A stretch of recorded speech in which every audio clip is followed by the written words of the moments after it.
नरोत्तम मिश्रा को लेकर उनके सामने कांग्रेस प्रतिद्वंदी राजेंद्र भारती की ओर से कहा गया है कि दतिया के सबसे बड़े आतंकवादी हैं। इस तरह का बयान और भी बातें कही गई हैं। हमारे संवाददाता ने उनका इंटरव्यू लिया है।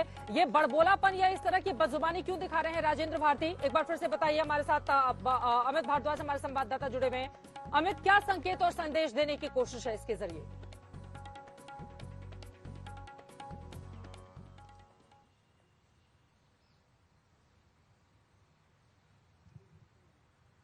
है चाहे वो नरोत्तम मिश्रा हो या फिर कांग्रेस के प्रत्याशी हो राजेंद्र भारती। पहले नरोत्तम मिश्रा सुबह कहते हैं कि पाकिस्तान और वहां के आतंकवादी डरते हैं जब पीएम मोदी की जीत होती है, तो अब राजेंद्र भारती की तरफ से ये बयान आ रहा है कि दतिया के सबसे बड़े आतंकवादी, सबसे बड़े गुंडे जो हैं वो नरोत्तम मिश्रा है। लेकिन यहाँ की जनता कह रही है कि पाकिस्तान, राष्ट्रीय मुद्दा, आतंकवादी, ये उनके लिए चुनावी मुद्दा नहीं है। उनका कहना है कि जो ये स्थानीय चुनाव है और स्थानीय मुद्दे ही उनके लिए सबसे अहम मुद्दे हैं, यानी कि जनता के बीच में ये जो इशू अचानक से नॉन इशू रेजोनेट कराने की कोशिश हो रही है पोलिंग के दिन में, वो मैटर नहीं कर रहा है। जनता के बीच वो मामला नहीं चल रहा। जनता रिजेक्ट कर रही है नेताओं की इस बदजुबानी को, जो बड़बोलापन है नेताओं का, उसको रिजेक्ट कर रही है। चित्रा,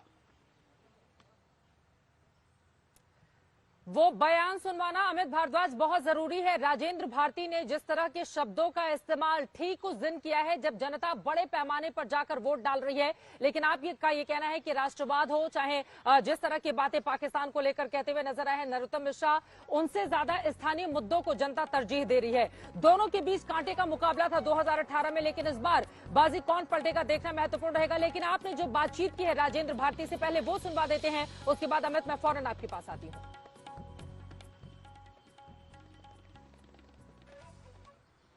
आ चुके हैं तो अब कांग्रेस की तरफ से पलटवार हो रहा है। राजेंद्र भारती हमारे साथ, जो नरोत्तम मिश्रा को चैलेंज कर रहे हैं दतिया में।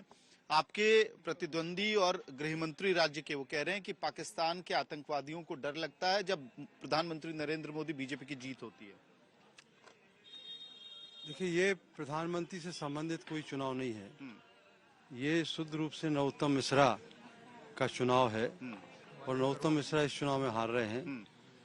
उन्होंने जो आतंकवाद की चर्चा यहाँ की है, तो आज की तारीख में तो सबसे बड़े आतंकवादी वही हैं जो अपने आतंकवाद को फैलाकर चुनाव लड़ रहे हैं। आप कह रहे हैं कि नरोत्तम मिश्रा जी ही सबसे बड़े आतंकवादी हैं दतिया के? यस, वो सबसे बड़े आतंकवादी हैं और उन्होंने ये सार्वजनिक रूप से मंच से कहा है कि दतिया में केवल एक ही गुंडा रहेगा। तो गुंडा और आतंकवादी एक ही श्रेणी में आते हैं।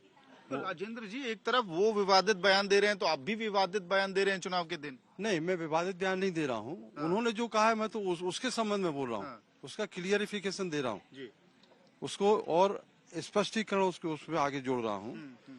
तो जी, वो जो है सबसे बड़े आतंकवादी हैं दतिया में। अभी चुनाव में वो करेक्ट प्रैक्टिस कर रहे हैं। ऐसे बयानों की वजह से आपके खिलाफ हो सकता है वो कंप्लेंट डालेंगे इलेक्शन कमीशन? डाल दीजिए। वो इलेक्शन कमीशन की तो उनकी हिम्मत ही नहीं है जाने की, क्योंकि रात में भी उनके खिलाफ एफआईआर लॉन्च हुई है। उनके समर्थकों के खिलाफ वो शराब बांट रहे थे, बड़ौनी थाने में एफआईआर लॉन्च हुई है। और उनके खिलाफ, वो तो सबसे बड़े करेक्ट प्रैक्टिशनर हैं। उनके खिलाफ पेड न्यूज मामला है सुप्रीम कोर्ट में, फॉल्स एफिडेविट का मामला है हाई कोर्ट जबलपुर में। तो वो इस मामले में वो कुछ नहीं कर पाएंगे। इलेक्शन कमीशन के सारे कानूनों को वायलेंस वो करते हैं। वो विकास गिनवा रहे हैं, लाडली योजना गिनवा रहे हैं। आपके यहाँ से कमलनाथ जी कह रहे हैं भ्रष्टाचार का मुद्दा है।